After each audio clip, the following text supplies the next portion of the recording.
1444 Hijriah. Hadirin rahimakumullah, di subuh hari ini Ustadz Mubarak akan meneruskan tadarus kita membaca Al-Quran pada surat Maryam. Silahkan Ustadz.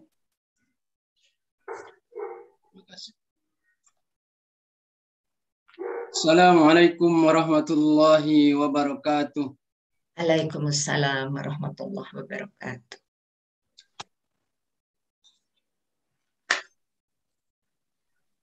A'udzu billahi minasy syaithanir rajim.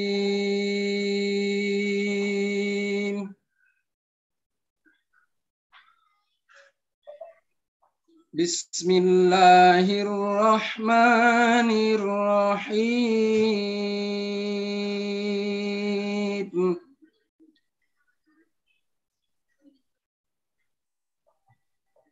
Qala kadzalika qala rabbuki huwa alayya hayyinun wa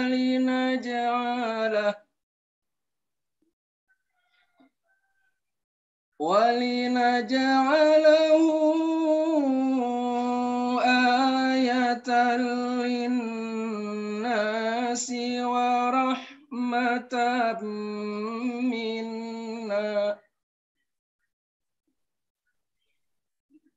wa kana amran maqdiya.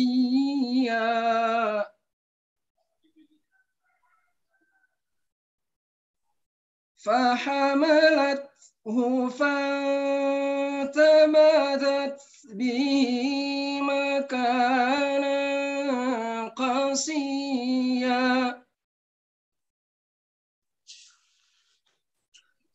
فأجاءها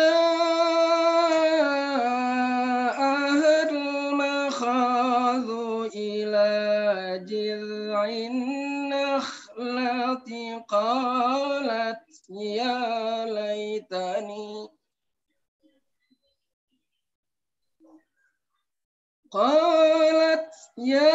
ليتني مت قبل هذا وكنت نسيا منسيا.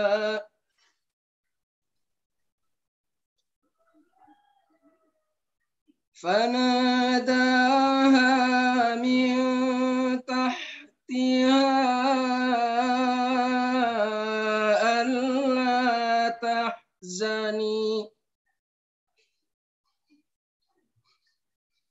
ألا تحزني قد جعل ربك تحتك سريا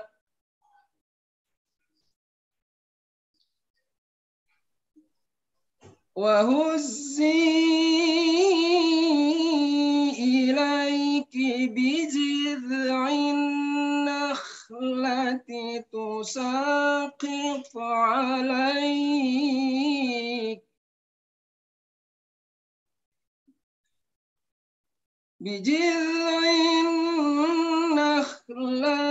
تساقط عليك رطبا جنيا. Sadaqallahul azim.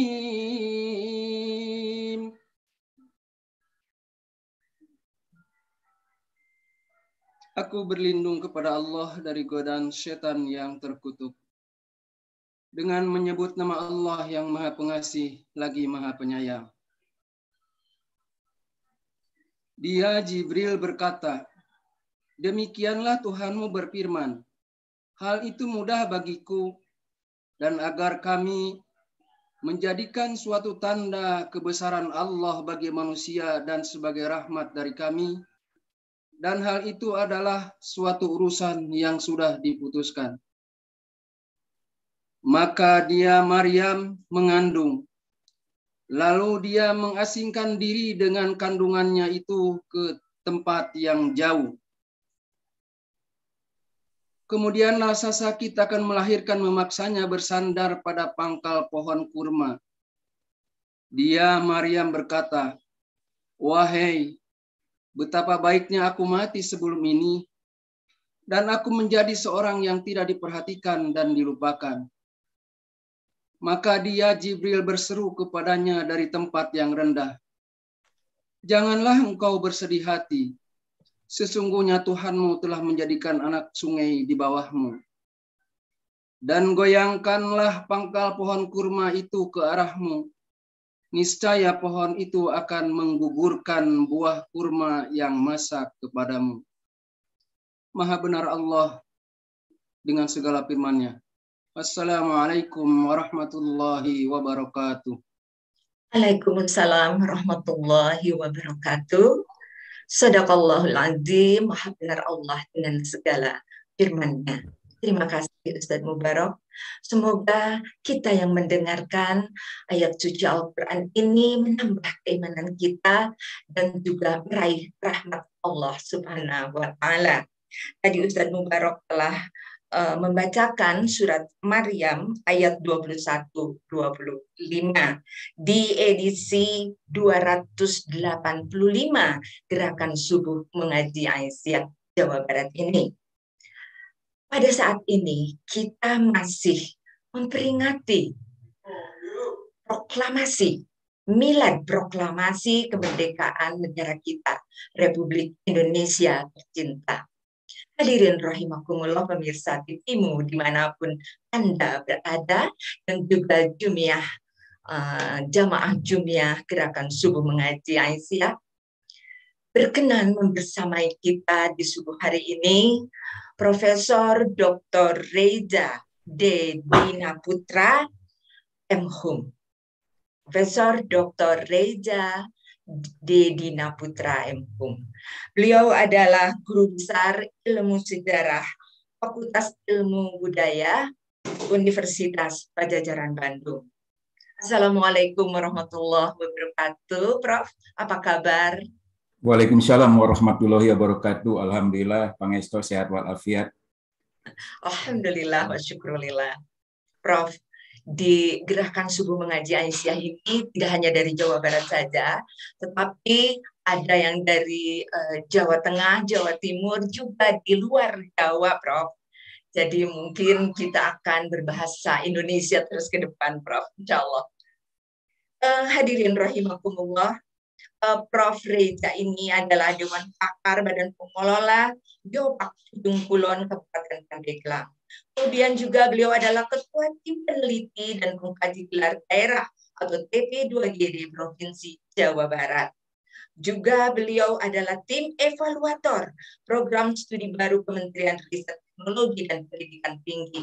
Dan masih banyak lagi jabatan-jabatan yang beliau pegang dan juga pernah diamanahi betapa banyak sekali jabatan-jabatannya.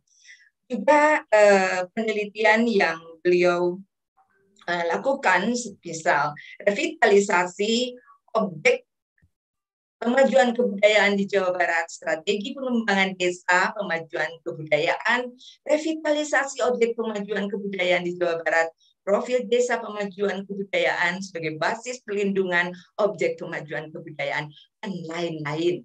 Juga banyak jurnal-jurnal yang beliau tulis. Tidak akan berpanjang kata karena nanti yang akan berpanjang kata adalah Prof. Reza. Pada kesempatan kali ini Prof. Reza akan memaparkan transformasi dan implementasi nilai-nilai kepahlawanan sesuai dengan kita sedang masih memperingati milad proklamasi kemerdekaan Republik Indonesia yang kita cintai. Prof, silahkan, Prof.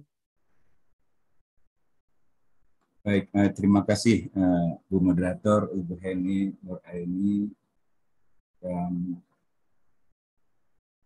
juga saya ingin menyapa, terima kasih di sini para pimpinan yang mungkin saya belum hafal, mohon maaf satu persatu, para pimpinan dari Persyarikatan Muhammadiyah, juga dari pimpinan dari Aisyah, dan juga jamaah Gerakan Subuh Mengaji yang sangat luar biasa ini, yang hari ini barangkali ini yang keberapa ya Bu, ini ke 200 berapa? 285 dok. Masya Allah.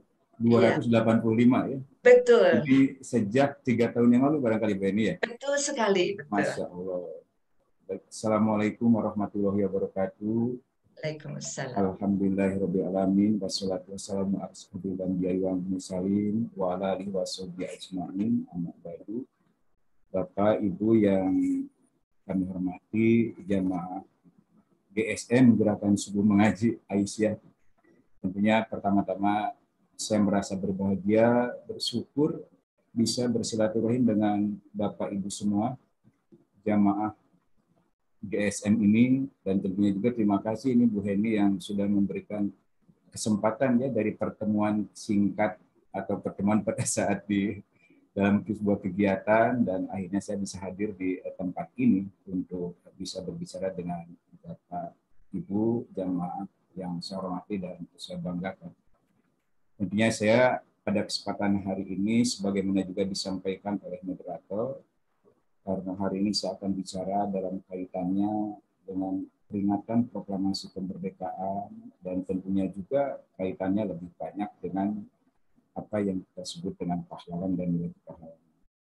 Saya sudah dalam beberapa kesempatan saya sempat memperhatikan barangkali materi-materi yang pernah disampaikan di dalam Gerakan Subuh Mengaji ini. Mudah-mudahan tentunya apa yang saya sampaikan pada pagi ini, pada subuh ini bisa saling mengingatkan, menguatkan kita semua. Karena saya pun tidak merasa yang paling pintar, paling mengerti. Kita hanya berbagi pengetahuan saja. Sekali lagi yang mudah-mudahan kita bisa bermanfaat. Dan ini tampaknya yang hadir kan bukan ibu-ibu saja ya, benar kalau saya menyapa ibu dan bapak ya, karena di sini mohon maaf ada Pak Jam-Jam ya, saya ini nama-namanya kan Ipat ini bukan akhwat ya, ini Iwan teman saya, jadi saya tidak merasa paling ganteng sendirian pada hari ini ya. Kemudian ada Iya betul. Beliau sekretaris pimpinan wilayah Muhammadiyah Jawa Barat, Prof. Oh, Pak Jam-Jam ini ya? Iya, Prof.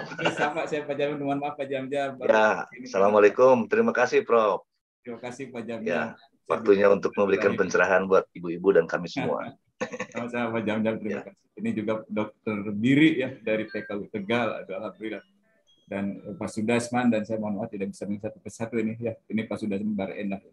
Baik, saya kira untuk ini saja karena waktunya juga yang terbatas ya. Saya akan Bapak Ibu jamaah GSM yang kami hormati, saya akan menyampaikan materi tentang implementasi ya dan transfer nilai-nilai kepahlawanan.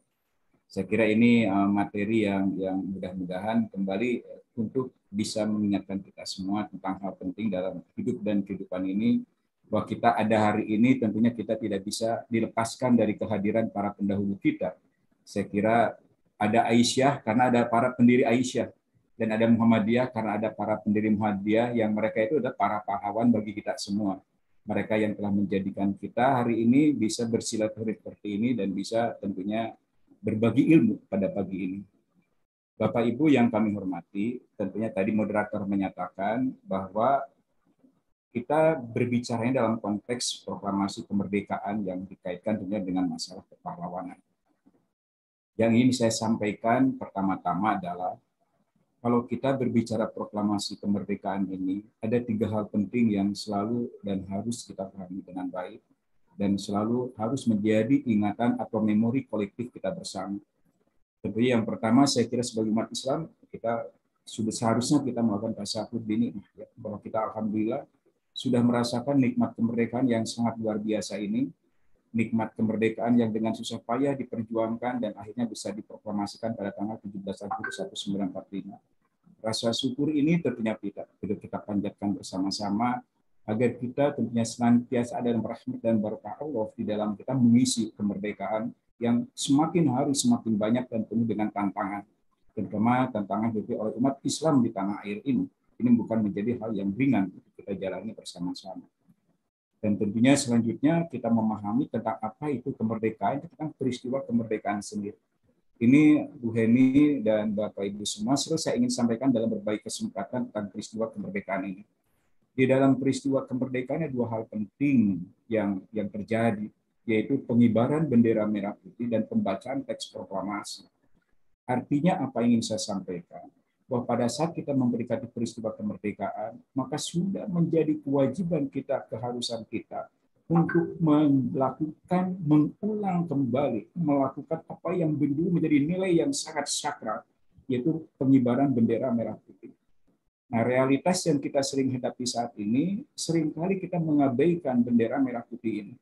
Kita memperingati peristiwa kemerdekaan, tapi kita lupa. Kadang-kadang kita tidak tahu bahwa itu yang namanya bendera kemerdekaan harusnya dikibarkan sejak tanggal 1 hingga 31 Agustus. Mudah-mudahan jamaah GSM di sini semuanya sudah mengibarkan bendera merah putih di rumahnya masing-masing. Dan mudah-mudahan juga tentunya yang tidak kalah penting adalah bisa mengingatkan lingkungan sekitar untuk sama-sama mengibarkan bendera merah putih dengan bermartabat, yang ingin saya sampaikan. Bermartabat dengan tiang-tiang yang baik, tiang yang berdiri tegak, dengan bendera yang jelas warnanya merah putih. Kalau orang Sunda bilang jangan dengan bendera yang nyanggeyeng ya, Pak Jam-Jam ya, nyanggeyeng, bendera juga lusuh dan sebagainya, masih kita temukan.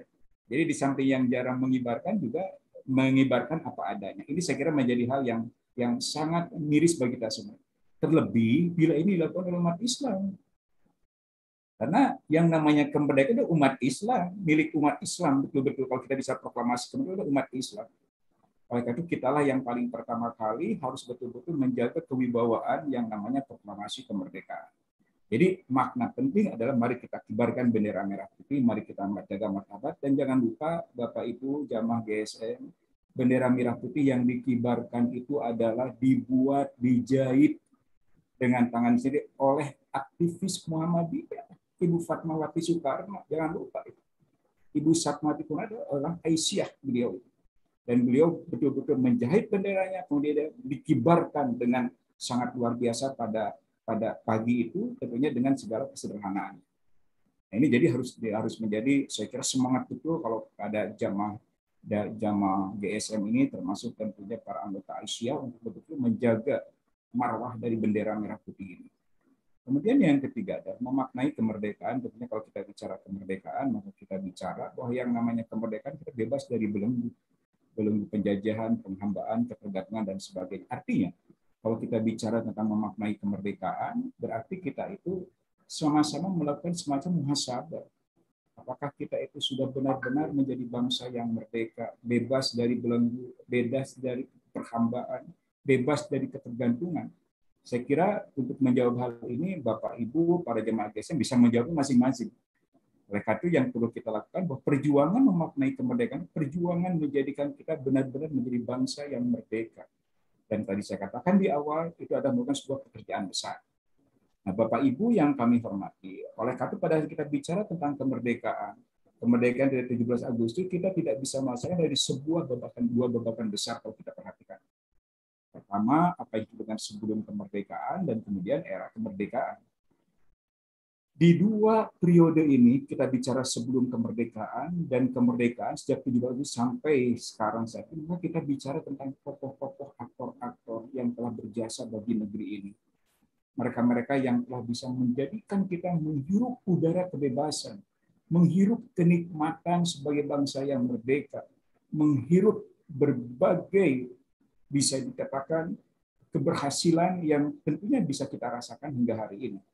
Maka kalau kita bicara ini, kita tidak bisa melepaskan apa yang telah diperbuat oleh para pendahulu kita, termasuk para pendiri negeri ini. Kalau kita bicara tadi kemerdekaan, Bapak Ibu yang kami hormati, tentu kita bicara tentang NKRI kan.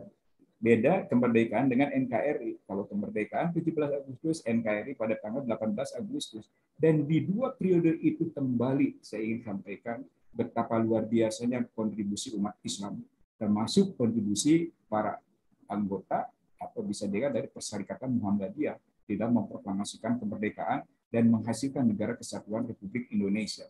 Tidak terbayangkan tanpa kehadiran dua organisasi besar kita, Muhammadiyah dan kemudian juga Nahdlatul Ulama, apa jadinya negara kita ini pada masa itu. Bisa jadi tidak ada yang namanya NKRI.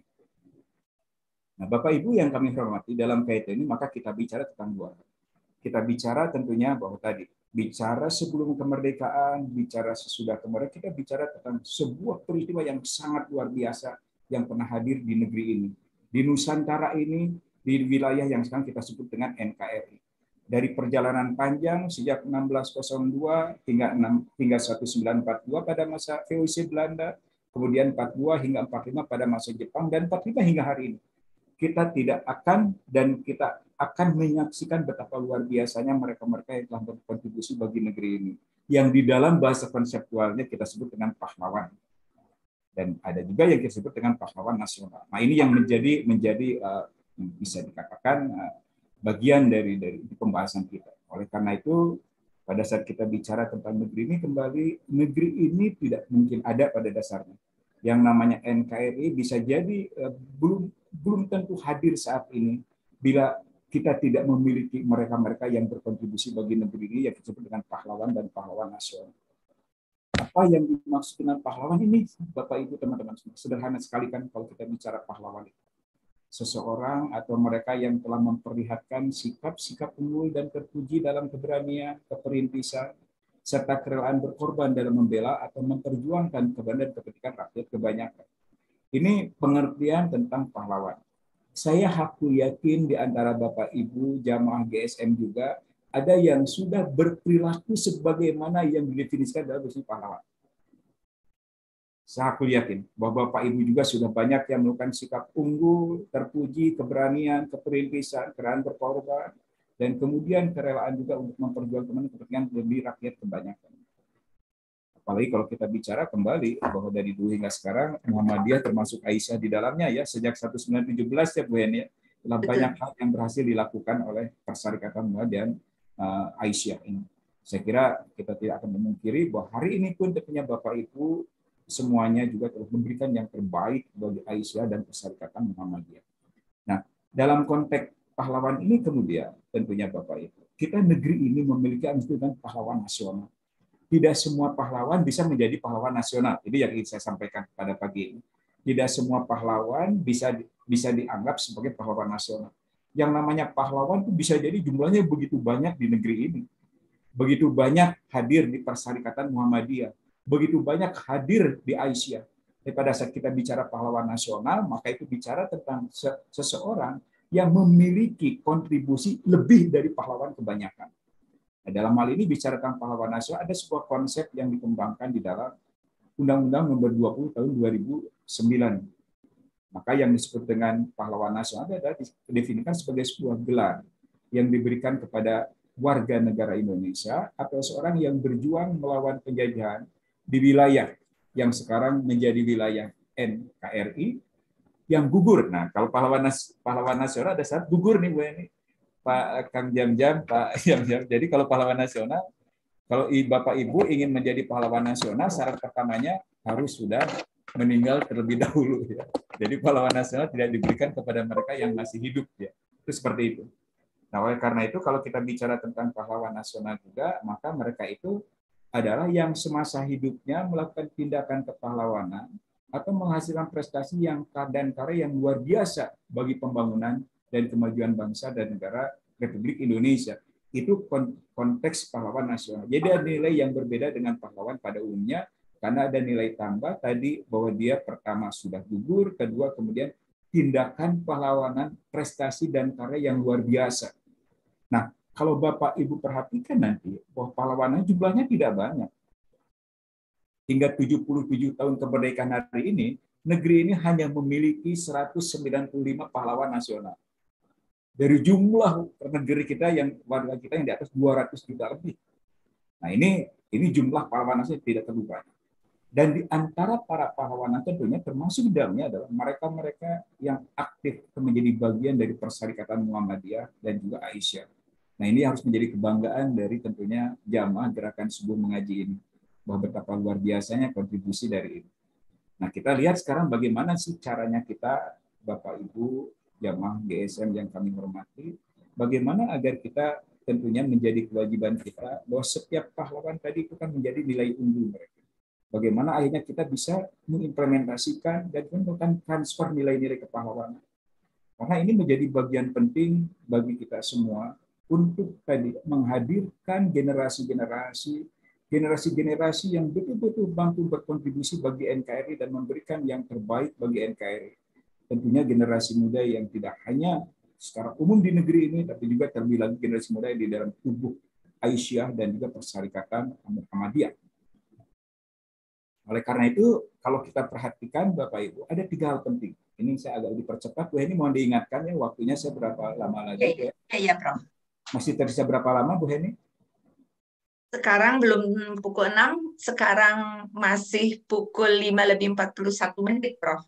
Jadi Masih banyak. Insya Allah ada beberapa belas menit lagi ke depan. Oke, mau diingatkan ya Bu ya. Insya Allah. Nanti saya keasikan bicara ini ya, karena ini kalau bicara sudah pahlawan, saya menjadi bagian yang memang ini menjadi kewajiban kita untuk memelihara. Orang sudah bilang nggak memulai. Nah, jadi bagaimana implementasi dan transfer dilakukan? Maka yang pertama mau tidak mau Bapak Ibu adalah kita melakukan mengenali pahlawan yang akan dijadikan sebagai teladan bagi kita semua. Sebagai contoh, tentunya dari 195 itu mereka punya nilai-nilai yang sama, tapi di antara semua ada nilai-nilai khusus yang bisa kita sampaikan kepada tentunya para generasi muda ataupun tentunya kepada anak bangsa ini. Karena tentunya kewajiban untuk bisa dikatakan menjaga nilai-nilai kepahlawanan tidak hanya untuk generasi muda, ya, tapi kita juga sama.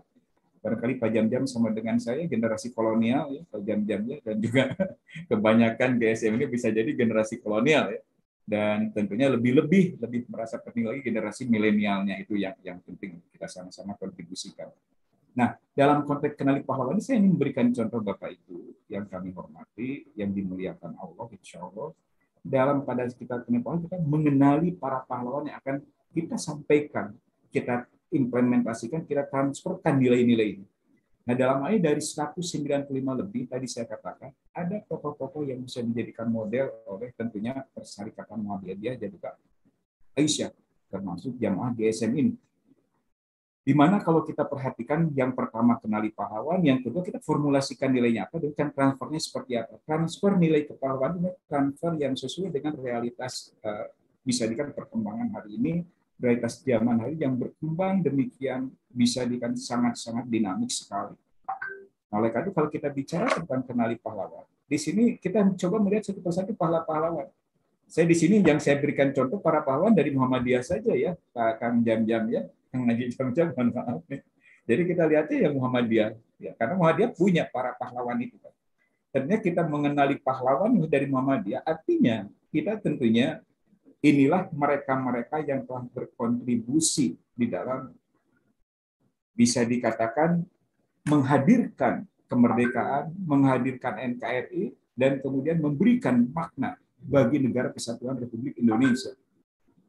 Di antaranya yang bisa kita jadikan sebagai sebuah model dalam proses implementasi dan transfer ini, yang mudah-mudahan tapi ini sudah menjadi pengetahuan GSM, jamaah GSM, dan juga pengetahuan dari Perserikatan Muhammadiyah. Pada saat kita mengenali pahlawan, apa dan sebenarnya yang menjadi jasa kontribusi para tokoh tersebut. Nah, yang pertama tentunya tidak bisa kita sampingkan, yang paling utama adalah Kiai Haji Ahmad Dahlan. Ahmad Dahlan yang lahir 68, 1 Agustus 68, jadi ya, beberapa waktu yang lalu ya, beliau hadir itu tahun 68, ya, berapa apa kalau kita perhatikan berarti beliau itu meninggal dalam usia 55 tahun kan. 23 Februari 23 beliau wafatnya. Ya. Dan sekarang dimakamkannya di Brontokusuman, Mergangsang, Yogyakarta. Beliau sudah diangkat menjadi pahlawan nasional itu sejak 1961.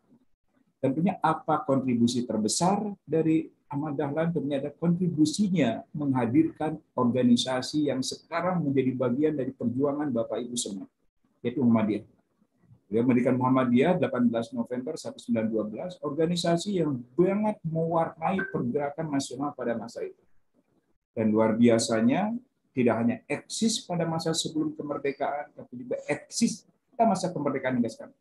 Siapa yang tidak kenal Muhammadiyah di negeri ini dan juga internasional, saya kira berarti tidak memahami Indonesia dengan baik. Karena Indonesia adalah Muhammadiyah kalau kita bicara, dan Muhammadiyah adalah Indonesia. Itu menjadi bagian yang sangat penting. Dan Ahmad Dahlan di sana menjadi tokoh utama yang menghadirkan Muhammadiyah pada masa pergerakan nasional.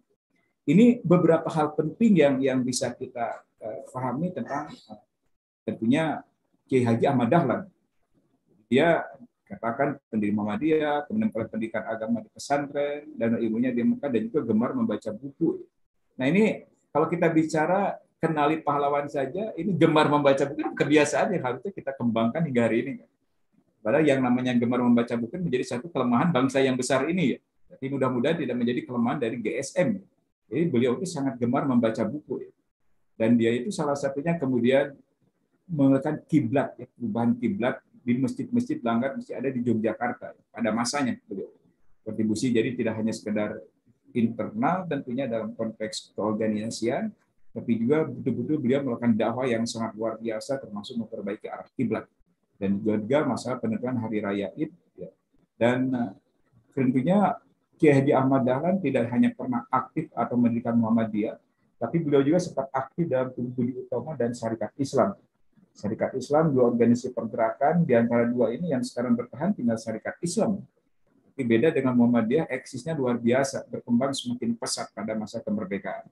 Maka tadi saya katakan, tidak banyak organisasi pergerakan yang bisa bertahan hidup melewati masa-masa perjuangan. Dan Muhammadiyah hanya satu di antara sedikit yang berhasil eksis. Dan kembali, kontribusi Kiai Haji Ahmad Dahlan menjadi sangat luar biasa. Dan tentunya perhatian Kiai Ahmad Dahlan adalah fokusnya tentunya gerakan sejak awal, yaitu pada gerakan-gerakan sosial dan gerakan pendidikan. Dan beliau juga berkontribusi tentunya dalam pendirian Aisyah dan juga di dalam mendirikan pramuka atau pandunya Muhammadiyah Hizbul Waton. Ini adalah Muhammad Dahlan, orang yang sangat luar biasa. Kemudian siapa lagi? Yaitu Fahrudin.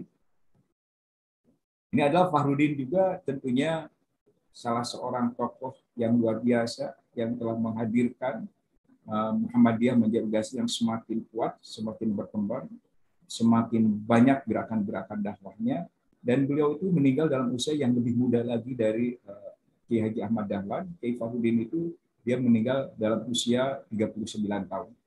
Sekarang dimakamkannya di Kuncen, Biro Braja, Yogyakarta, dan beliau menjadi pahlawan sejak 1964.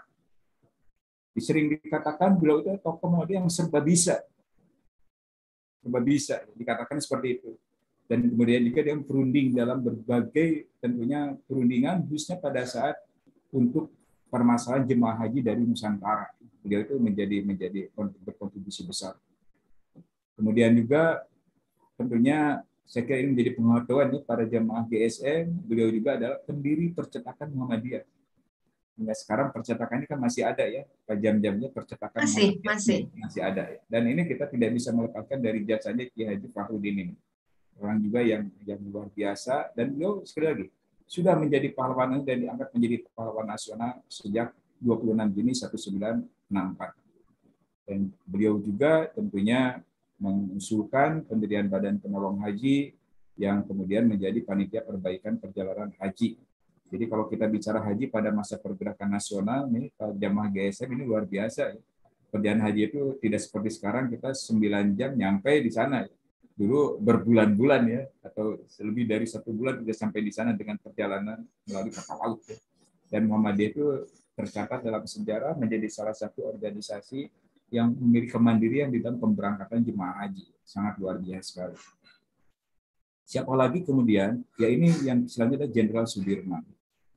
Ini tokoh yang juga sangat luar biasa, tentunya berjasa bagi negeri ini, dan beliau adalah tentunya sangat lekat dengan Persyarikatan Muhammadiyah.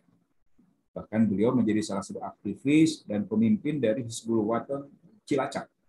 Dan tentunya apa yang menjadi luar biasa Jenderal Sudirman sebagai seorang anggota Muhammadiyah, beliau kemudian diangkat menjadi Panglima Besar Tentara Nasional Indonesia atau dulu disebutnya TKR.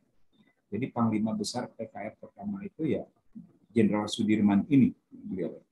Dan saya kira semua mengetahui bagaimana riwayat perjuangan beliau, bagaimana gerak langkah perjuangannya, bagaimana kekonsistenan beliau di dalam mempertahankan negara kesatuan Republik Indonesia.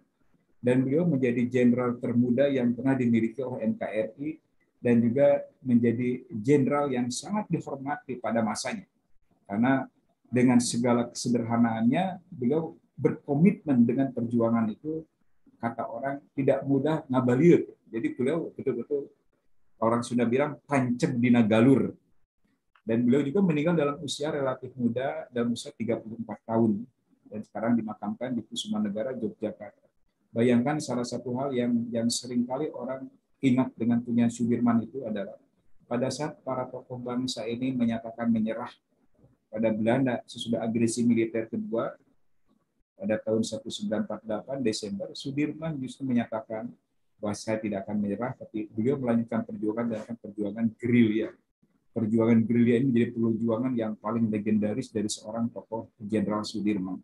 Dan tentunya ini menjadi kebanggaan dari Muhammadiyah, tentunya ya. Karena kalau kita bicara panglima pertama saja itu adalah orang Muhammadiyah. Jenderal yang dimiliki pertama kali untuk kita, jenderal dari Muhammadiyah. Dan Sudirman menjadi tokoh yang tentunya perlu dimulai oleh Perserikatan Muhammadiyah sebagai tokoh yang sangat luar biasa yang telah mengharumkan tentunya tidak hanya NKRI tapi juga mengharumkan nama Muhammadiyah dalam percaturan pergerakan perjuangan untuk menghadirkan NKRI dan mempertahankan NKRI. Kemudian selanjutnya adalah, nah ini sekarang untuk Aisyahnya ya, Bu Heni. Ya. Jadi jangan lupa Aisyah juga punya pahlawan ya. Jadi jangan cuma ingat Rohani Kudus, jangan cuma ingat Dewi Sartika, jangan cuma ingat R.A. Kartini, tapi Muhammadiyah punya tokoh wanita yang sangat luar biasa, Nyai Ahmad Dahlan, yang memiliki nama asli Siti Walidah. Saya yakin jamaah GSM semua sudah mengenal dengan baik tokoh ini ya. Dan yang penting tentunya bagaimana kita juga bisa memulainya dengan baik yang namanya Nyai Ahmad Dahlan ini. Dan beliau juga sudah menjadi pahlawan sejak tahun 1971. Ya. Dan ini disebutnya sering disebut juga sebagai tokoh emansipasi. Seperti halnya kita bicara Kartini, seperti halnya kita bicara Dewi Sartika. Dan keunggulannya dibanding dua tokoh sebelumnya, beliau adalah pembaharu Islam, disebut tokoh pembaharu Islam. Ya. Dan tentunya pendiri dan pemimpin Aisyah ya, itu saya kira Bu Heni dan para jamaah akhwat semua tahu betul siapa dari Kiai Nyai Ahmad Dahlan ini. Dan tentunya yang juga kontribusi paling penting dari Ibu Hajah Siti Walidah ini adalah beliau yang mendampingi perjuangan Ahmad Dahlan sejak tentunya mendirikan Muhammadiyah hingga beliau wafat, dan kemudian meneruskan perjuangannya sesudah tentunya Kiai Haji Ahmad Dahlan wafat. Dan tentunya di samping Aisyah, beliau juga mendirikan Persatuan Sokotresno, ya, kemudian juga yang tidak kalah penting juga dia mendirikan badan-badan yatim piatu, fakir miskin, ya, dan sebagainya. Dan tentunya juga tadi gerakan dakwah yang dikembangkan oleh Ibu Hajah Siti Walidah ini menjadi sangat luar biasa sekali. Dakwah di kalangan umat, khususnya di kalangan akhwat pada masa itu. Ini menjadi hal yang menjadikan pemerintah berkepentingan untuk menjadikan Nyai Ahmad Dahlan sebagai salah seorang pahlawan nasional. Oleh karena juga ada baiknya barangkali kepada jamaah GSM, para akhwat ini betul-betul harus memulai Nyai Ahmad Dahlan ini ya, sebagai salah sosok yang perlu diteladani betul, karena beliau telah membuktikan kesetiaannya tidak hanya pada seorang Kiai Haji Ahmad Dahlan, tapi kesetiaannya terhadap negeri ini dan menjadikan para wanita pada masa itu menjadi tokoh-tokoh, menjadi orang-orang yang mandiri dan kemudian mampu menjadikan pendidikan sebagai dasar mobilitas sosial pada masa itu. Ini sangat luar biasa, Nyai Ahmad Dahlan. Dan kemudian selanjutnya Bapak Ibu yang kami hormati, di samping Nyai Ahmad Dahlan adalah yang tokoh selanjutnya Fatmawati Soekarno. Jadi kan begitu banyak ya orang Muhammadiyah jadi pahlawan nasional ya. Dari 195 setidaknya 5 ini adalah tokoh-tokoh Muhammadiyah. Jadi kalau kita selama ini sering disebut itu adalah Ahmad Dahlan, kemudian juga bicara Sudirman, kita masih ada tokoh lain yang seringkali bisa jadi kita lupa bahwa mereka adalah pahlawan nasional dari kalangan Perserikatan Muhammadiyah. Dan Ibu Fatmawati Soekarno itu tentunya kita kenal beliau sebagai First Lady Indonesia, ibu negara pertama di negeri ini. Dan luar biasanya beliau menjadi ibu negara itu dalam usia yang amat sangat muda. Beliau menjadi ibu negara pada usia 22 tahun. Mudah sekali ya, ibu negara 22 tahun, kapan lagi ada ibu negara usia 22 tahun, mungkin tidak akan terjadi lagi. Jadi usia 22 tahun beliau menjadi ibu negara. Karena beliau tahun 23, kemudian 45 mungkin kita merdeka. Dan beliau akan memiliki perjalanan panjang di dalam mendampingi Soekarno. Sejak mengalami pengasingan di Bengkulu, hingga kemudian berjuang pada saat Soekarno memperoleh amanah sebagai presiden pertama Republik Indonesia. Dan beliau tentunya menjadi pahlawan nasional, memang ini termasuk yang paling bisa dikatakan belakang dibanding semuanya. Beliau diangkat menjadi pahlawan pada tahun 2000 atau tepatnya 4 November 2000. Jadi dimakamkan di TPU Karet. Jasa Bapak Ibu, jasa yang paling luar biasa dari seorang Ibu Fatmawati, dan ini memang sejarah mencatatnya dengan sangat baik, yaitu beliaulah yang menjahit bendera pusaka Sangsaka Merah Putih. Yang sekarang artefaknya masih bisa kita temukan Bapak Ibu semuanya. Disimpan sekarang artefaknya dengan baik oleh pemerintah, dan itu menjadi bukti bahwa memang itu merupakan sebuah jahitan tangan. Bendera pusaka ini selalu diikutkan dalam upacara pengibaran bendera merah putih, ya, tapi duplikatnya karena benderanya sudah sangat rapuh sekali. Nah ini bayangkan Bapak Ibu, kalau pada itu kemudian tidak ada seorang sosok Ibu Fatmawati, kita berarti kan tidak punya bendera, apa yang dikibarkan? Tapi Ibu Fatmawati kemudian dengan kesetiaannya pada negeri ini, dengan kesetiaan pada perjuangan ya oleh Bung Karno dan juga para tokoh yang satu menjadi para pejuang, beliau kemudian berinisiatif menjahit bendera merah putih. Dan itu dikibarkan dalam suasana yang penuh dengan ketegangan. Karena Jepang saat itu kan tugasnya menjaga status quo. Dia tidak bisa memberikan ruang bagi bangsa itu memerdekakan negeri ini. Jepang mengharuskan mempertahankan kondisi Indonesia sebagai bangsa yang terjajah. Maka tidak heran yang namanya pengibaran bendera merah putih pada dilakukan dalam situasi yang sangat terbatas sekali. Tadinya kan hendak dikibarkan ini di Gelora yang sekarang disebut dengan Gelora Bung Karno itu. Dulu di stadion itu kembali dikatakan bahwa pengibarannya di sana, tapi kemudian tidak bisa dilakukan dengan pertimbangan keamanan dan sebagainya. Maka dilakukannya di Jalan Pegangsaan Timur 56 itu. Dan bendera yang ada bendera yang dibuat oleh Ibu Fatmawati. Dan beliau tentunya juga yang tidak kalah penting adalah bagi Aisyah tentunya adalah menjadi pengurus Nasihat Aisyah Muhammadiyah dan juga pembaca ayat Quran. Itu menjadi hal yang luar biasa kan dari seorang sejarawan. Ini jarang banyak diekspos. Ya, kalau kita bicara ini jarang banyak diekspos. Beliau menjadi Tuan, kemudian juga menjadi salah seorang anggota paduan suara dan pegawai obor. Kemudian juga yang tidak kalah penting juga berkontribusi, beliau menjadi tokoh-tokoh wanita yang menjadi anggota KNIP. KNIP itu Komite Nasional Indonesia Pusat. Kalau bisa dikatakan ya mirip-mirip pada legislatifnya pada masa sekarang. Dan kemudian juga beliau memperjuangkan tentang dokumen-dokumen pemerintah, ya dokumen-dokumen RKRI yang ada di luar agar bisa dibawa kembali ke Indonesia. Dan kemudian juga beliau yang tidak kalah penting adalah tadi ya, karena ya istri seorang presiden, beliau betul memperhatikan apa yang menjadi kebutuhan dari para isi prajurit atau para prajurit yang ada di lapangan. Nah inilah beberapa hal penting yang telah dilakukan oleh Ibu Fatmawati. Tentunya yang paling utama di samping tadi beliau menjahit bendera merah putih, dia mendampingi Soekarno dalam masa-masa kemerdekaan dan menjalankan tentunya ruangnya menjadi seorang wanita yang menjadikan Bung Karno berhasil memimpin negeri ini semasa beliau menjadi presiden pertama Republik Indonesia. Dan jasa Fatmawati ini juga tentunya perlu dimulai oleh para jemaah GSM dengan sebaik-baiknya. Karena ini harus diingat betul ya, karena jarang sekali orang menyadari bahwa Fatmawati adalah seorang anggota Aisyah. Jarang orang yang menyadari hal ini. Kebanyakannya ya melupakan hal itu. Padahal ini kembali orang yang tokoh yang sangat luar biasa sekali, Ibu Fatmawati Soekarno. Nah, Bapak Ibu jamaah GSM yang dimuliakan Allah, pada saat kita bicara tentang tokoh-tokoh ini, tadi kita kenali dengan baik pahlawan ini. Setelah kita mengenal, kita mentransferkan, menyampaikan apa sih yang unggul dari seorang Fatmawati Soekarno, apa sih yang baik dari seorang Ahmad Dahlan, apa yang baik dari Nyai Ahmad Dahlan, apa yang dari seorang Fahruddin, apa yang baik dari seorang Jenderal Sudirman. Setiap tentunya kalau kita setiap pahlawan itu punya karakter-karakter yang seperti ini Bapak Ibu. Keberanian, kepelaporan, kerelaan berkorban, kemudian pada nasib rakyat. Ini pahlawan karakter seperti ini. Tapi tentunya dengan kita mengenali pahlawan terlebih dahulu, kita memiliki hal-hal penting yang khas yang dimiliki oleh pahlawan tersebut yang bisa kita implementasikan dalam kehidupan dan pun kita transferkan bagi masyarakat kita, terutama generasi-generasi penerus negeri ini.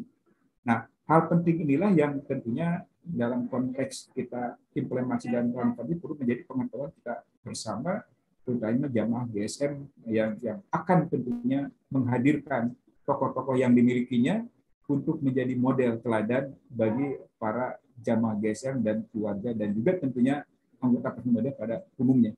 Tentunya di luar yang saya sebutkan masih banyak yang lain yang bisa dijadikan model tentang tadi untuk mentransfer nilai-nilai kepahlawanan dan sebagainya. Nah, saya kira ini yang dimaksud dengan keberanian apa, kepeloporan apa, kemudian kerajaan berkorban apa, kemudian pada kita berpihak pada nasib rakyat apa. Ini saya kira menjadi hal yang secara konseptual tidak saya sebutkan, tidak saya disampaikan karena saya yakin Bapak Ibu secara generik lah bisa memahami keberanian itu seperti apa, kepeloporan itu seperti apa, kerajaan berkorban seperti apa, kepedulian dan kemudian pada nasib itu seperti apa. Yang jelas ini menjadi hal yang sampai kapanpun Bapak Ibu, nilai-nilai kepahlawanan menjadi hal yang sangat diperlukan bagi negeri ini. Bila kita mencintai NKRI dan inginkan NKRI tetap hadir di negeri ini. Jangan lupa NKRI hadir karena adanya Muhammadiyah, tadi saya katakan. Oleh karena itu sudah menjadi kewajiban dari warga Persmuada untuk bagaimana betul menjaga NKRI. Kalau orang ada bicara NKRI harga mati, maka yang harus bicara adalah betul-betul warga Perserikatan Muhammadiyah. Karena yang telah menghadirkan NKRI itu adalah sekali lagi adalah warga Persatuan Muhammadiyah yang menjadi bagian terpenting di dalamnya. Nah, Bapak Ibu kemudian bagaimana kemudian kita ini yang ada formulasi nilai kepahlawanan. Nah, saya ingin menyampaikan apa nilai kepahlawanan itu, bagaimana pun rakyat memahaminya. Saya tadinya ingin memutarkan tapi tidak diizinkan, jadi sekarang hanya ini saja. Nanti Bapak Ibu silahkan dengarkan lagu ini yang sangat luar biasa. Kalau saya mendengar lagu itu kadang-kadang untuk sekaligus melakukan muhasabah, ya, muhasabah itu menjadi penting dari lagu ini. Dan ini lagu yang sangat luar biasa dari seorang Ebit GAD menggambarkan sosok seorang Jenderal Sudirman seperti apa. Saya di sini hanya akan melihatkan saja Bu Heni syair-syairnya. Ya. Jadi, nah ini jadi dalam bahasanya Ebit GAD apa yang dari seorang pelatih ini Bapak Ibu. Ini bahasa rakyat kan ya, Kak Jam-Jamnya. Bahasa rakyat seperti ini kan. Bahasa seniman. Pahlawan bagian ini pahlawan seperti ini. Tangan dan kaki rela kau serahkan. Darah keringat rela kau cucurkan. Bukan hanya untuk ukir namamu, tidak untuk sombong, tidak untuk takabur, atau orang itu apa? Orang sudah bilang ngahukapan sorangan kali ya. Tapi dia itu bukan hanya untuk keharum namanya, tapi ikhlas demi langit bumi, bersumpah menghormati setiap jengkal tanah. Ini kalau sambil mendengar lagunya itu selalu merinding Bu Heni ya. Maka saya dan saya itu selalu mendengarkan lagu ini merinding sekali, lagu sangat luar biasa. Betul sekali. Lagi yang sangat luar biasa sekali menggambarkan ini semua. Jadi menyentuhlah dengan syair dengan musiknya yang sangat luar biasa dan Ebit GAD memang sangat luar biasa berhasil menyampaikan hal ini, pesan-pesan yang luar biasa ini. Dan kemudian wajah yang tak pernah mengeluh, itu pahlawan kayak seperti itu. Wajah yang tak pernah mengeluh. Saya yakin Pak Jam-Jam sebagai pimpinan juga tidak termasuk yang tidak pernah mengeluh dan tegar dan sikap sempurna pada Jam-Jam. Ini gambaran ini kembali saya ingin menyampaikan ini yang digambarkan oleh masyarakat kita tentang pahlawan dan ini apa namanya itu menjadi hal yang harus kembali menjadi karakter kita semua pada dasarnya. Kemudian pantang menyerah. Saya yakin warga Persatuan Muhammadiyah juga Aisyah dan kita semua ya pada saat kita ingin memberikan terbaik bagi negeri ini maka kita harus punya sikap-sikap ini. Kita tentunya kita tidak pernah mengeluh, kemudian tegar dalam sikap sempurna dan pantang menyerah. Nah, tangan dan kaki rela kau serahkan, darah keringat rela kau cucurkan, bukan hanya untuk ikhlas bersumpah memperoleh setiap jengkal tanah. Wajah yang tak pernah mengeluh, tegar dan dalam sikap sempurna, pantang menyerah. Nah, kalau Bapak Ibu perhatikan kemudian yang dalam bait-bait lainnya, kita lihat bahwa tangan dan kaki rela kau serahkan, darah keringat rela kau cucurkan, bukannya kita ikhlas demi langit dan bumi, bersumpah mempertahankan setiap jengkal tanah, merah merdeka. Ini kan dari bendera kebangsaan kita kan, merah merdeka, putih merdeka, warna merdeka. Kalau yang syair pertamanya Bapak Ibu perhatikan, wajah yang selalu dilumuri senyum. Pahlawan itu tidak maha senyum ya Bu Heni ya. Jadi kalau kita menjadi orang itu maka Islam tidak salah kan ya. Senyum itu bagian dari ibadah. Dan ini digambarkan betul ya. Kalau kita bisa Sudirman tegas sosok itu dia sangat ramah sekali dalam berbagai catatan sejarah. Wajah yang sulit dilumuri senyum, legam tersengat terik matahari. Itu lambang dari sebuah perjuangan. Tidak ada tokoh yang warna kulitnya halus selalu. Para pejuang itu mereka pasti penuh dengan sisa-sisa bekas-bekas perjuangan yang melekat di dalam tubuh dan dirinya. Keperkasaannya tak memudar, terbaca dari garis-garis di dagu. Waktu telah menggilas semuanya, ia tinggal punya jiwa.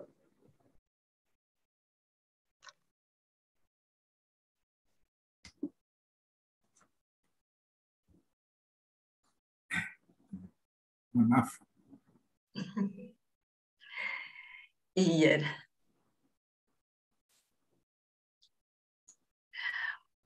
Pengorbanan yang tak sia-sia untuk negeri yang dicintai, dikasihi.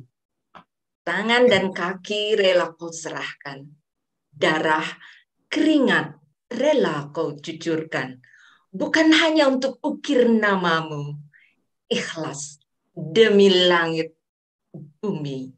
Bersumpah mempertahankan setiap jengkal tanah. Wajah yang tak pernah mengeluh. Tegar dalam sikap sempurna. Pantang menyerah. Merah merdeka. Putih merdeka. Warna merdeka. Demikian Prof ya. Alhamdulillah Prof. Terima kasih Bu Heni.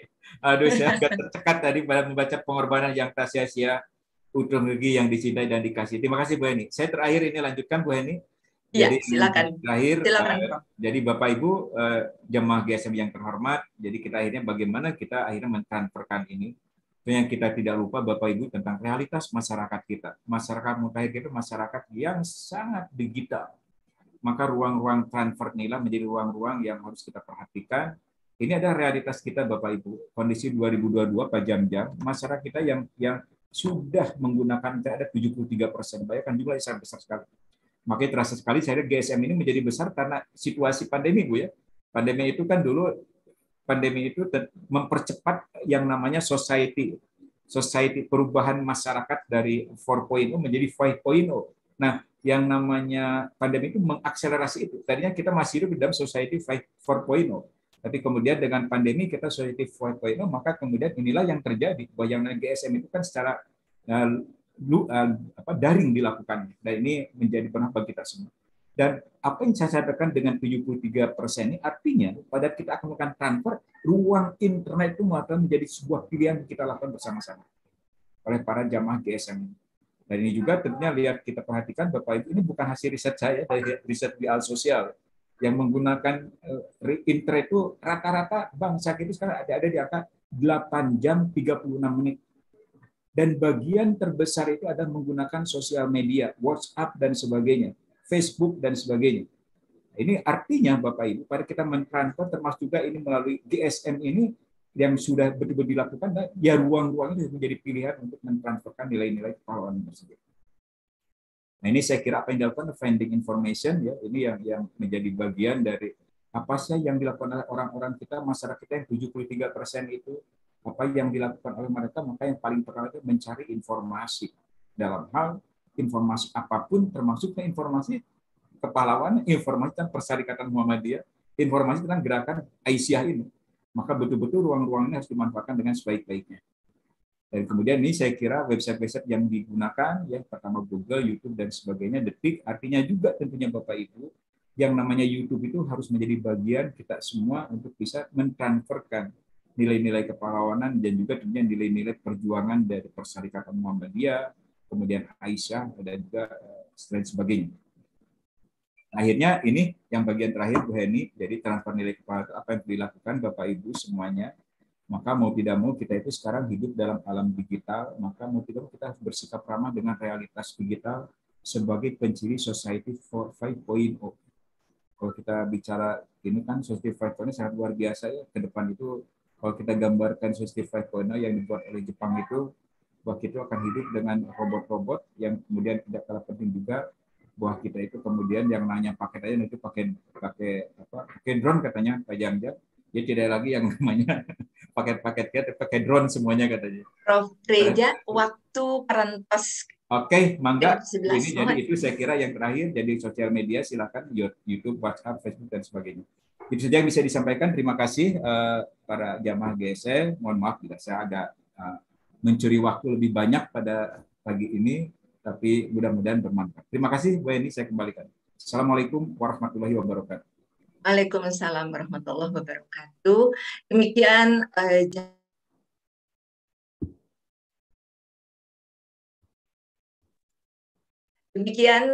para pemirsa TV-mu dimanapun Anda berada, juga jamaah Jumiah Gerakan Subuh Mengaji Aisyah, paparan dari Prof. Reja Dedina Putra yang sangat luar biasa memantik rasa dan sentuhan-sentuhan yang akan membangkitkan gelora semangat kita untuk menjaga negara kesatuan Republik Indonesia yang kita cintai ini. Di sini Prof sudah ada beberapa yang bertanya, dan tadi itu jamaah ada di 146. Ini karena sekarang sudah mulai luring lagi, jadi mereka mulai mengundurkan diri, Prof. Tetapi alhamdulillah tadi 146. Di sini sudah ada yang bertanya, Pak Usep di sini bertanya, kemudian di sini bertanya, ingin bertanya Prof, mengapa penetapan pahlawan di Indonesia itu cenderung bersifat politis, militerisme, bahkan lebih mengakomodir etnis tertentu? Contoh, peran perjuangan wanita mengangkat harkat Bu Dewi Sartika di Bandung mendahului Kartini.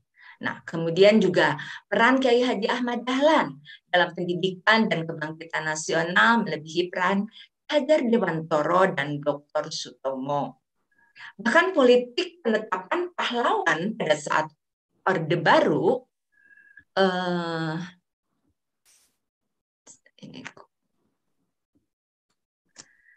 itu lebih ke arah seperti itu, ke arah politis, militerisme, dan etnis tertentu. Misalnya di sini, kenapa Dewi Sartika, padahal perannya itu lebih mendahului Kartini, tetapi Kartini, seperti itu mungkin. Dan juga ada beberapa yang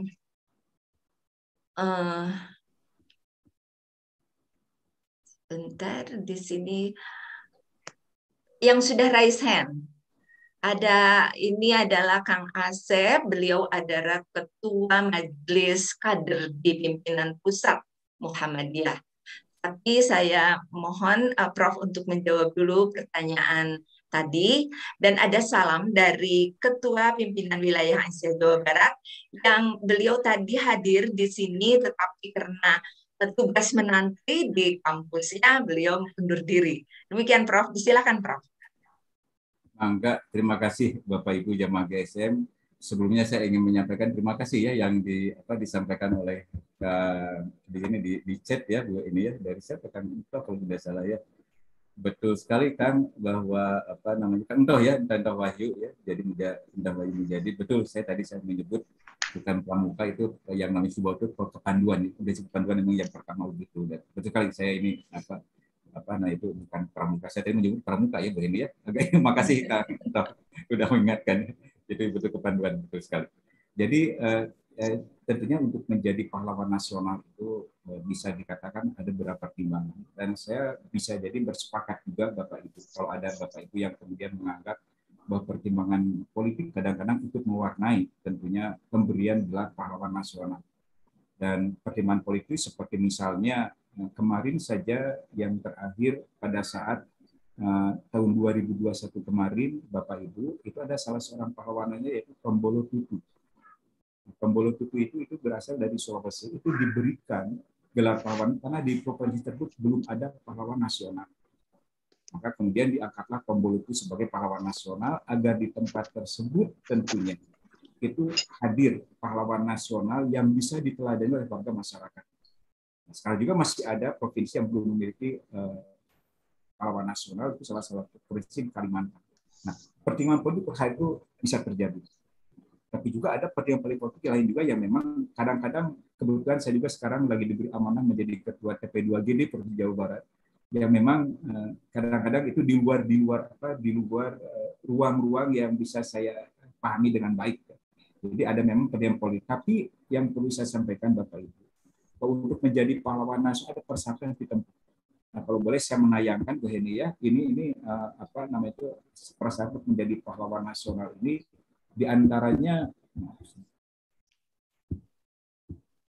ini saya mau share lagi ya, kalau diizinkan Bu Heni ya, ini agar kita memahami dengan baik Bapak Ibu. Nah ini Pak, sebenarnya regulasi telah menetapkan apa yang menjadi syarat dari pahlawan nasional.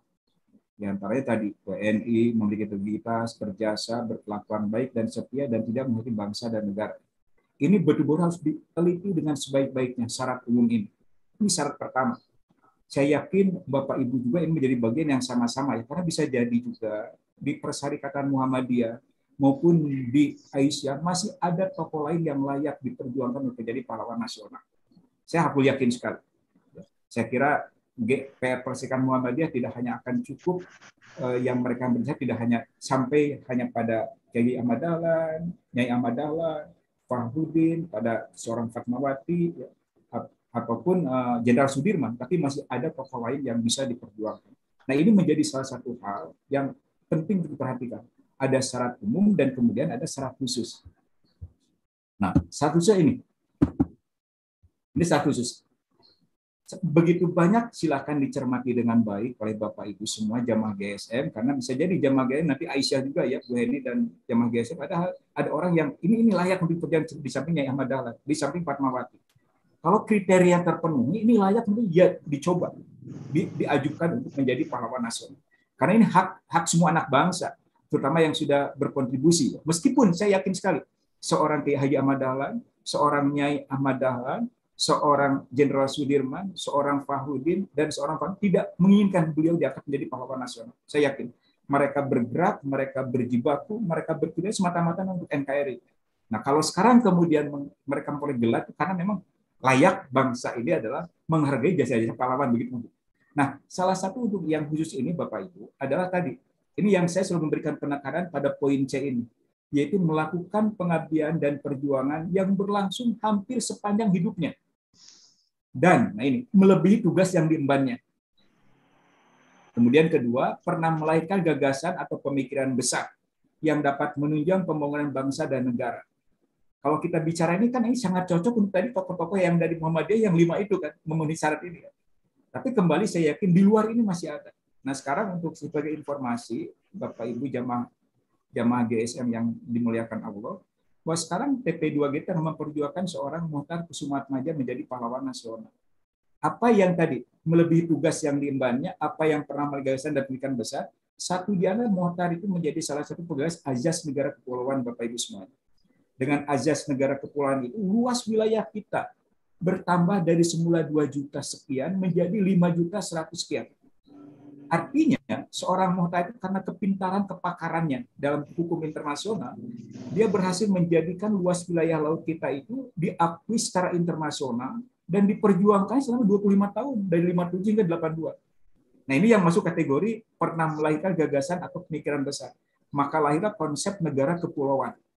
Nah, Bapak Ibu jemaah yang dimuliakan Allah, nah, kalau kita tentunya nanti dari lingkungan Perserikatan Muhammadiyah atau dari Aisyah melihat ada tokoh-tokoh yang masuk kategori ini, maka sudah selayaknya untuk diperjuangkan. Kita memberikan penghargaan yang sebermartabat mungkin bagi tokoh-tokoh yang telah menjadikan negeri ini seperti sekarang.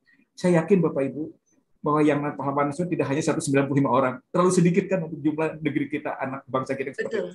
Sangat sedikit 195. Mungkin masih ada ratusan di Muhammadiyah yang layak untuk menjadi pahlawan nasional ya Bu Endia dan Pak Jam-Jam. Iya, betul sekali. Kira mungkin itu Pak jadi kalau tadi pertimbangan ya betul ada memang tidak bisa dipungkiri itu ya. Dan memang setiap satu yang diajukan yang akhirnya bisa diterima pendamping menjadi pahlawan itu mungkin hanya 5-10 orang ya. Maka pernah ada gagasan Bapak Ibu harusnya diperbanyak. Mungkin dalam sekali pokoknya itu ada 100 orang begitu ya. Karena begitu banyak tokoh-tokoh yang sangat luar biasa yang telah menjadikan negeri kita seperti hari ini. Barangkali itu Bu Heni, mudah-mudahan bermanfaat bagi Bapak Ibu semuanya. Ya. Terima kasih Prof. Tapi ini ada Kang Asep dari anggota Majelis Kader dari Pimpinan Pusat Muhammadiyah telah raise hand, dan mungkin ini apa PPT-nya bisa gitu. Insya Allah, mangga Kang Asep disilahkan untuk bertanya atau berapresiasi, mangga silahkan. Ya. Hatur nuhun Bu Heni. Assalamualaikum warahmatullahi wabarakatuh. Waalaikumsalam warahmatullahi. Pak Reza, hatur nuhun guaranana anu munel atau mengenai pahlawan dan kepahlawanan, khususnya dari lingkungan Persyarikatan Muhammadiyah. Dari yang sudah disebut oleh Pak Reza tadi, itu yang mungkin baru-baru muncul atau diakui sebagai pahlawan nasional kan kemarin ada Mr. Kasman Singodimejo, kemudian Profesor Dr. Abdul Kahar Muzakir, dan satu lagi itu ada 3 itu, termasuk Buya Hamka. Kalau tadi disebut sepertinya sedikit sekali pahlawan nasional, itulah yang sering jadi pertanyaan banyak pihak sebetulnya Pak Reza itu. Ini sepertinya kan pertimbangan-pertimbangan politis yang tadi juga di room chat sudah ada yang mempertanyakan di tingkat nasional. Nah, itu seringkali yang menjadi katakanlah penentu akhir layak tidaknya. Meskipun sebetulnya banyak pihak itu sudah layak. Termasuk yang barusan disinggung Pak Reza tentang almarhum Profesor Muhtar Kussumaatmadja. Mengapa itu tidak sekaligus saja atau secara langsung Presiden menyatakan beliau adalah seorang pahlawan? Kan secara konstitusi dijamin juga kan, Presiden bisa memberikan gelar dan tanda kehormatan dan sebagainya. Padahal tidak ada yang meragukan satupun tentang kepakaran dan sumbangsih almarhum Pak Muhtar Kussumaatmadja terhadap negara bangsa ini. Dan saya yakin tidak hanya Pak Muhtar, banyaklah yang lain, termasuk mantan Presiden Profesor B.J. Habibie, itu kan mantan Presiden sebelumnya, Presiden Soeharto. Jadi ada hal-hal yang berkaitan dengan pertimbangan politis yang semestinya itu tidak perlu. Karena mengapa? Pemberian gelar kepahlawan itu sebetulnya juga menjadi ajang untuk rekonsiliasi nasional sebetulnya. Jadi bila ada hal-hal yang dianggap mencederai sejarah, mengapa kemudian tidak dilakukan perbaikan dan rekonsiliasi dengan mengapresiasi tokoh-tokoh tersebut?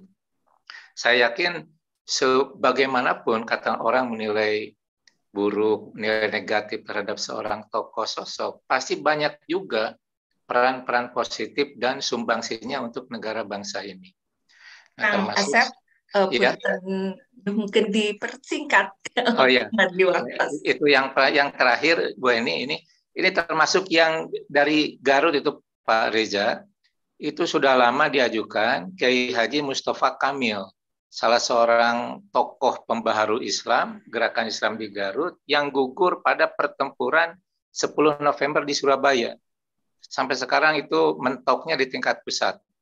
Demikian juga seorang tokoh pergerakan yang mendahului Raden Dewi Sartika dan Raden Ajeng Kartini, yaitu Raden Ayu Lasminingrat, itu juga sama itu, mentoknya itu di tingkat pusat.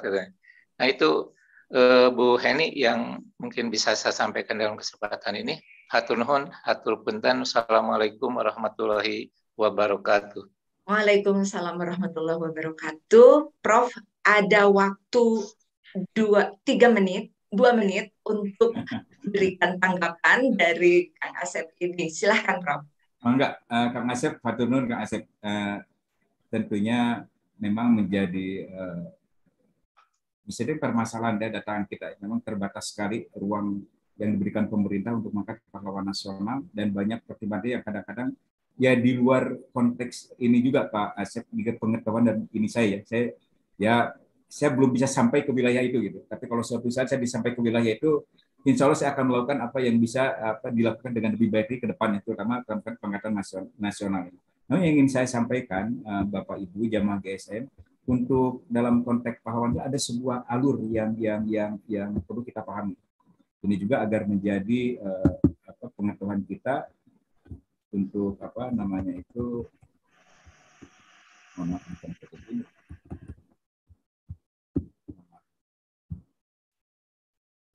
jadi singkatnya begini Pak Asep. Pengangkatan pahlawan nasional itu ada sebuah proses, prosedur, alur yang harus kita lalui bersama-sama. Jadi kalau di daerah itu disebut dengan TP2GD, Tim Peneliti Pengkaji Gelar Daerah. Itu adanya di kabupaten kota, di provinsi, kemudian di pusat namanya TP2GP, Pak Asep. Kang Asep, Tim Peneliti dan Pengkaji Gelar Pusat. Alurnya itu adalah pertama kalau kita ingin mengajukan pahlawan dari kabupaten kota terlebih dahulu. Kabupaten kota masuk ke TP2GD kabupaten kota, kemudian dari sana masuk ke gubernur, gubernur masuk ke TP2GD, diolah TP2GD provinsi, dan kita ajukan ke Kementerian Sosial. Oleh Kementerian Sosial dikaji oleh yang TP2GP. Dari TP2GP masuk ke Dewan Gelar. Nah ini Dewan Gelar itu menjadi penentu akhir Kang Asep. Dan sekarang itu dipimpinnya oleh Menko Polhukam, yaitu oleh Pak Mahfud. Ya. Dan kemudian baru diserahkan kepada Presiden. Presiden yang menentukan kata akhirnya. Nah sekarang itu biasanya dari itu sampai puluhan masuknya itu. Kemudian masuk ke TP2GP itu mungkin ya tinggal belasan, dan kemudian yang masuk ke Presiden itu lolos dari Dewan Gelar itu tinggal 5 atau ya paling banyak juga 10 Kang Asep. Dan pemerintah menetapkan kurang dari 10. Nah di sanalah ruang-ruang yang seringkali memang kadang-kadang kita berhadapan dengan hal yang di luar tentunya jangkauan kita.